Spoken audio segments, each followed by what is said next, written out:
Assalamualaikum warahmatullahi wabarakatuh. Semuanya, semoga Allah senantiasa memberikan kesehatan, rezeki yang berlimpah dan keberkahan untuk kita semua. Amin, amin ya robbal alamin. Sebelum masuk ke dalam kisah dan cerita, Abu Nawas dituduh mencuri di bulan Ramadan, dan untuk mengembangkan video-video dari channel kami jangan lupa klik subscribe dan klik notifikasi lonceng terlebih dahulu. Terima kasih. Kisah dan cerita Abu Nawas dituduh mencuri di bulan Ramadan.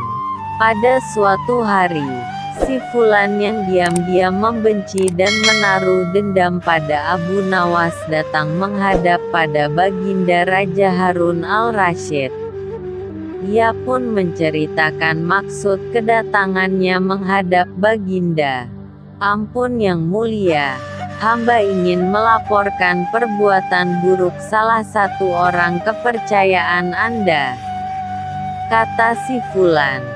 "Siapakah dia dan apa yang telah ia perbuat?" tanya Baginda. "Dia adalah orang kepercayaan Paduka, yaitu Abu Nawas. Dia telah melakukan perbuatan keji, yaitu mencuri kalung emas milik hamba," jawab si Fulan. Raja pun terperanjat, kemudian meminta si Fulan menceritakan kronologis kejadiannya. "Begini yang mulia, sepertinya Abu Nawas sudah lama mengincar kalung emas hamba. Awalnya ia ingin membeli kalung tersebut, namun hamba tidak ingin menjualnya," jelas si Fulan. Sebagai seorang yang bijak, Baginda pun memerintahkan beberapa prajurit untuk menghadirkan Abu Nawas ke istana untuk ditanyai kebenarannya. Karena sudah sangat terhasut oleh penjelasan si Fulan, pembelaan Abu Nawas pun tidak berguna sama sekali. Baginda akhirnya memerintahkan pengawal untuk menjebloskan Abu Nawas ke penjara. Meski sadar ia difitnah, Abu Nawas tidak berhenti melakukan pembelaannya. "Tidak Paduka, hamba sama sekali tidak mencuri. Untuk apa hamba mencuri kalungnya?" bela Abu Nawas. Baginda kemudian menjawab, "Buktinya, orang ini telah membawa selendang milikmu, dan aku pernah melihatmu memakainya," kata Baginda.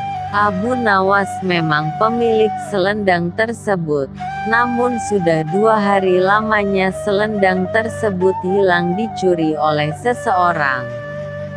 Dia terus berusaha menjelaskan, akan tetapi usahanya itu sia-sia saja karena pada akhirnya ia tetap dijebloskan ke penjara dan menunggu hukuman mati karena terlalu banyak hasutan yang disampaikan si Fulan kepada Baginda. Tetapi Baginda Raja yakin, pasti Abu Nawas memiliki cara untuk lolos dari hukuman tersebut. Pada hari selanjutnya, Abu Nawas ke sebuah lapangan untuk dihukum mati. Baginda menanyakan permintaan terakhir Abu Nawas sebelum Abu Nawas dihukum.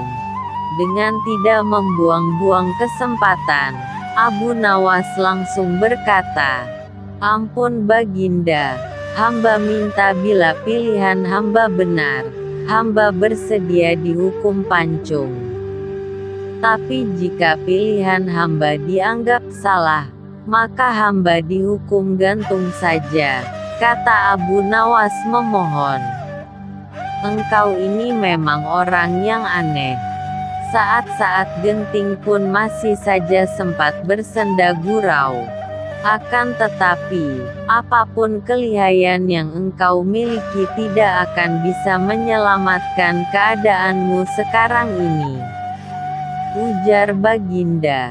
"Hamba tidak bersenda gurau, Paduka. kata Abu Nawas.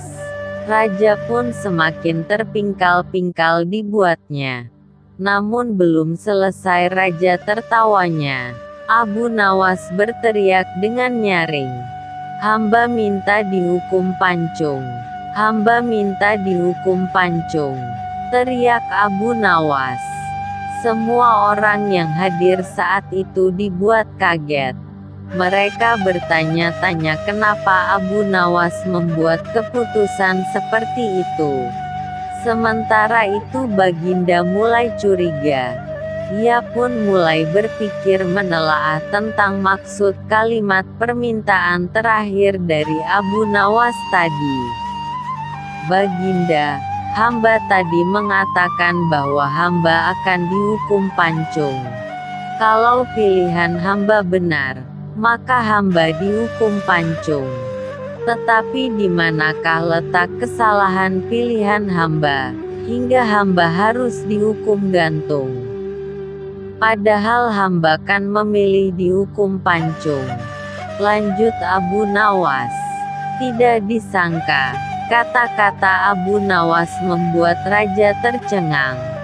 Baginda pun mulai menyadari. Dalam hati Baginda mengakui kehebatan Abu Nawas. Hukuman Abu Nawas pun ditangguhkan mulai saat itu sampai penyelidikan lebih lanjut. Setelah diusut, beberapa hari kemudian barulah diketahui jika Abu Nawas telah difitnah oleh si Fulan. Abu Nawas dilepaskan dari penjara sedang si Fulan pun ditangkap dan dipenjara untuk waktu yang lama. Sekian kisah dan cerita Abu Nawas dituduh mencuri di bulan Ramadan. Untuk melanjutkan kisah dan cerita Abu Nawas pada episode di video-video berikutnya dari channel kami. Jangan lupa klik subscribe, like, komen, share dan klik notifikasi lonceng. Terima kasih. Wassalamualaikum warahmatullahi wabarakatuh.